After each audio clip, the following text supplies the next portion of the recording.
Buenos días y buenas noches. Hoy quieren ponernos una boina roja y calificarnos de castrochavistas. Veamos nuestra opinión al respecto. Es claro que, desaparecida la lucha armada en Colombia, esta dejó de ser la causa del miedo construido en la sociedad colombiana.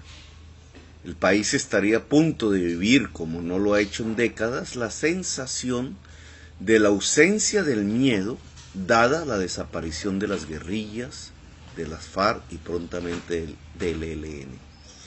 La sociedad sin miedo es la posibilidad concreta e inmediata de la sociedad democrática. El miedo ha sido el instrumento fundamental con el que una casta política hereditaria ha podido gobernar sobre una mayoría de la población a la que ha excluido de las decisiones fundamentales y de la producción y el reparto de la riqueza. Esa casta política se ha hundido hoy en una corrupción sin límites y ha llegado a niveles de incapacidad extremos para solucionar los problemas fundamentales que aquejan nuestra sociedad. Desde el pasado, el miedo ha sido el instrumento de la dominación. Con el miedo buscaron quitarle las mayorías a Gaitán, tildándolo de comunista. Y al final lo asesinaron cuando él logró, a pesar de las masacres desatadas, la movilización nacional de las mayorías desposeídas y las clases trabajadoras que representaba. Posteriormente, con el miedo desatado por el chulavismo, lograron paralizar la energía del pueblo gaitanista que buscaba las reformas democráticas prometidas desde el gobierno de Pumarejo. El país fue gobernado durante 12 años por los aliados de Hitler, Mussolini y Franco, sin siquiera un tribunal que condenara los crímenes cometidos, un verdadero genocidio. El miedo ha sido el instrumento de la dominación, de la subordinación de toda una sociedad a lo injusto, a la sinrazón, a la adoración irracional de la muerte misma, al matarse entre sí, a la corrupción. Tras el miedo nos han hecho odiar la paz, al otro diferente, a la diferencia, a la posibilidad del cambio, a quienes nada tienen y andan sin nada por las calles. El miedo produce la desconfianza al cambio y la aceptación pasiva de la ignominia. Así han podido impedir que se configure una mayoría democrática en Colombia. Han construido en la clase media el miedo al campesino y al joven de la barriada popular. Le tienen más miedo al de abajo, que ven como amenaza, que a los dueños de los bancos que la dejan sin pensión, sin casa, sin trabajo. Con el miedo han impedido que los y las trabajadoras se organicen e incluso lleguen a odiar la organización. Con el miedo silenciaron al campesino y le quitaron su derecho de ciudadanía. Con el miedo desataron un genocidio político sin resistencia en el país. Ante la desaparición de las guerrillas y la lucha armada en Colombia, las castas políticas corruptas necesitan urgentemente una nueva razón para el miedo. De eso depende su continuidad en el poder. Con la ayuda de los medios de comunicación más importantes, cuyos propietarios también necesitan del miedo para vender más noticias, han encontrado la nueva bandera que aterroriza: el gobierno de Maduro, su política económica, o como la han denominado últimamente, el llamado castrochavismo, aún con Castro y Chávez ya muertos. La estrategia consiste en llenar la conciencia de la gente con imágenes de un gobierno vecino que permita el odio, la indignación generalizada, y logrado el efecto, los dueños de la estrategia proceden a señalar a todos los que plantean un cambio en Colombia como imitadores de ese modelo del gobierno vecino en Colombia. Así de nuevo surge el miedo, y lo usan para generar la desconfianza contra todos los que plantean el cambio. Esperan así que ese miedo lleve a la gente a votar por los mismos para que continúe lo mismo: la violencia, la desigualdad social, la economía raquítica y fósil y sobre todo el pillaje. La incapacidad, la injusticia y la corrupción quedan ocultas con el nuevo miedo. Por tanto, hay que desnudar la mentira del miedo si queremos en realidad la transformación de Colombia. Si queremos un país que pueda dotar igualitariamente de capacidades a su gente y permitirle usarlas en libertad. Y si queremos una democracia profunda en nuestro país. Pretendemos construir en Colombia una imitación de la Venezuela actual y uniformar a la sociedad con boinas rojas. Veámoslo. El modelo venezolano se afinca en la distribución social de una renta petrolera, que es el producto del azar geológico y de su precio internacional, y no de la capacidad productiva de su sociedad. Como toda renta, si su precio es alto, puede ser captada por grupos minoritarios como las monarquías árabes y enriquecerlos sustancialmente. O puede socializarse al conjunto de la población o a clanes o tribus extensas, como intentaron líderes carismáticos y caudillos, Nasser, Gaddafi, Hussein o Chávez. Muchas veces el intento de socialización de la renta petrolera fue el reemplazo de una casta que se la apropiaba por otra. Como lo demuestra la realidad, al bajar el precio del petróleo se cae todo el edificio. Pero el descenso del precio del petróleo no es producto del azar. Tanto su ascenso como su descenso se construye y muchas veces ese camino es la violencia bárbara. Vemos hoy zonas enteras en el Medio Oriente que quedan con su estado destruido y con una desvertebración violenta de toda la sociedad impulsada por agentes externos con alta capacidad de destrucción y de terror. Las invasiones de hoy en esos países no buscan reemplazar violentamente gobiernos por oposiciones para supuestamente restablecer la democracia, sino que, como lo vemos en Siria, Irak, Libia y Palestina, destruyen a la oposición, a los gobiernos, a los estados y a las sociedades mismas. Zonas sin estado, cubiertas por el pillaje militar de nuevos fascismos con ropaje religioso y sociedades nómadas, sin destino y sin capacidad, aterrorizadas. Los nuevos, entre comillas, asesinos de masas, como los llama el filósofo Alain Badiou. En esas zonas solo prosperan los negocios del pillaje, de las multinacionales del petróleo y del crimen.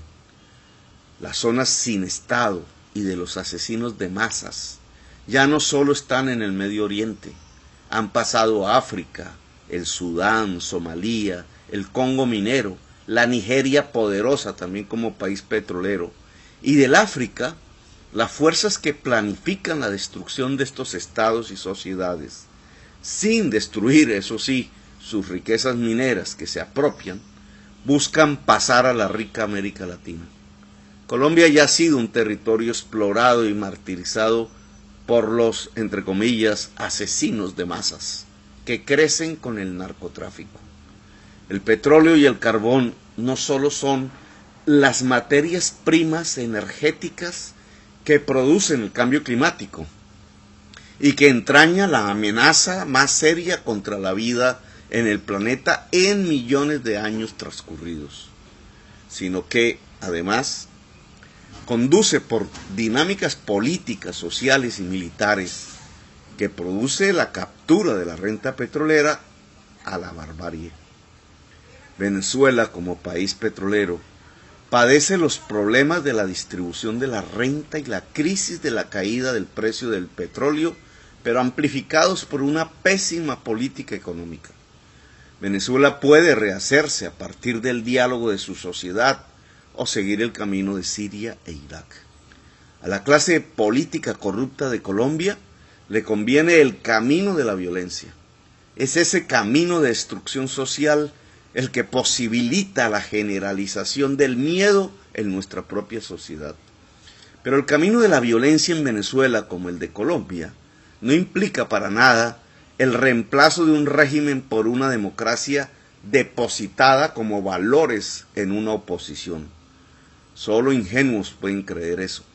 El camino de la violencia, tanto en Colombia como en Venezuela, solo destruye a la oposición, a los gobiernos, a las sociedades y los estados.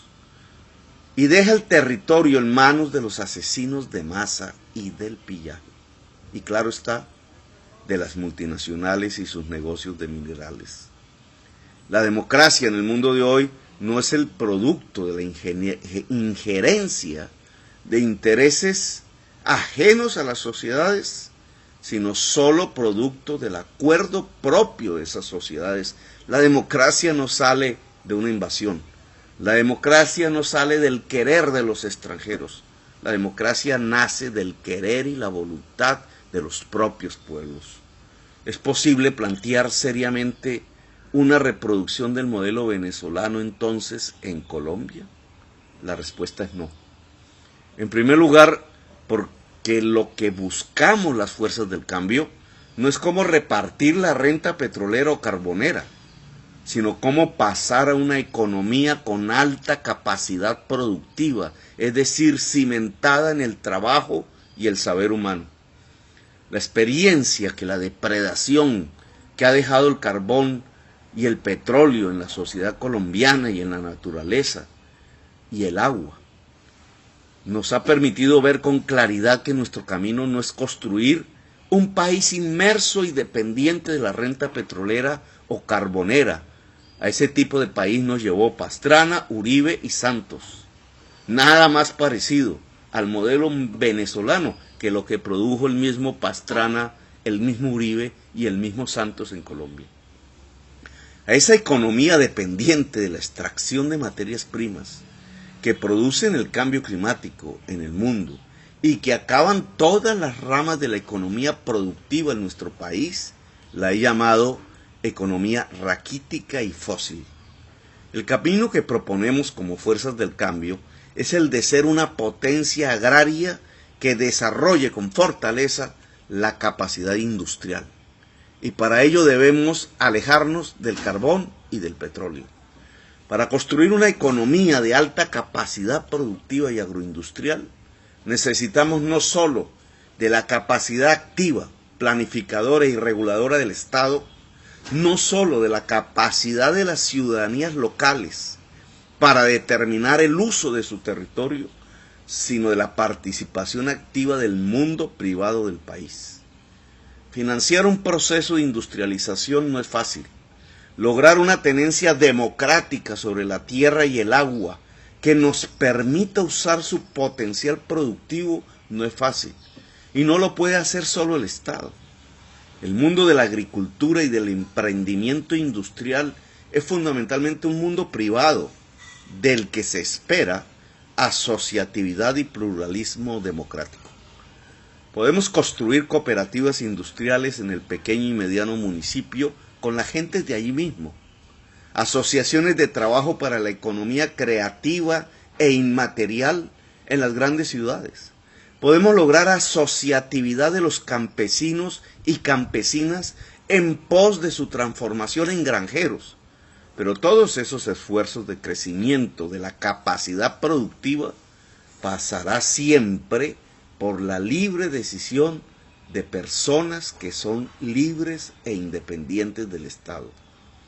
Como lo demostramos en Bogotá Humana, no expropiamos a nadie, no alteramos la forma de vida de la clase media alta de la ciudad, no molestamos a ningún oponente del gobierno, ni a sus expresiones políticas, no intervenimos sus comunicaciones, o chuzadas que llaman popularmente.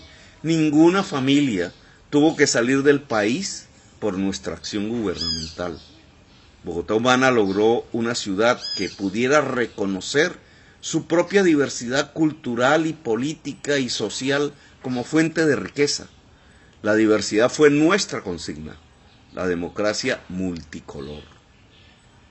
La Bogotá Humana no repartió simplemente rentas, sino sobre todo capacidades. Alimentar al niño y la niña en su primera infancia, llevar al médico al hogar del estrato 1 y 2 de manera permanente, llevar la música clásica y la cultura y todas las expresiones diversas de esa cultura y ese arte a la niñez y a los colegios. Lograr la inversión más alta en educación del país y de la historia. Sostener por justicia y deber moral al viejo. Lograr una movilidad que incluyera a los que tenían que caminar a la fuerza largas jornadas para buscar un trabajo o para trabajar. O hacer del agua un derecho. No son formas de repartición de rentas que anulen las capacidades productivas. Al contrario, la educación, salud, movilidad incluyente, cultura y arte son instrumentos que incrementan las capacidades productivas de la sociedad. No solo disminuimos la pobreza como resultado de nuestras políticas y de manera sustancial, no solo disminuimos la desigualdad social a su grado históricamente más bajo, sino que Bogotá Humana logró la tasa más alta de ocupación laboral de la historia de la ciudad. El estallido espectacular de la cultura y el arte, tanto en su producción como en su presentación que vivimos durante la Bogotá Humana, mostró un Estado capaz de brindar espacios, muros, lugares y recursos para la creación libre de las personas. El Estado en la Bogotá Humana no anuló la libertad de las personas, sino que se puso a su servicio. Bogotá Humana mostró una institucionalidad pública que acompañó y no sustituyó la libertad humana.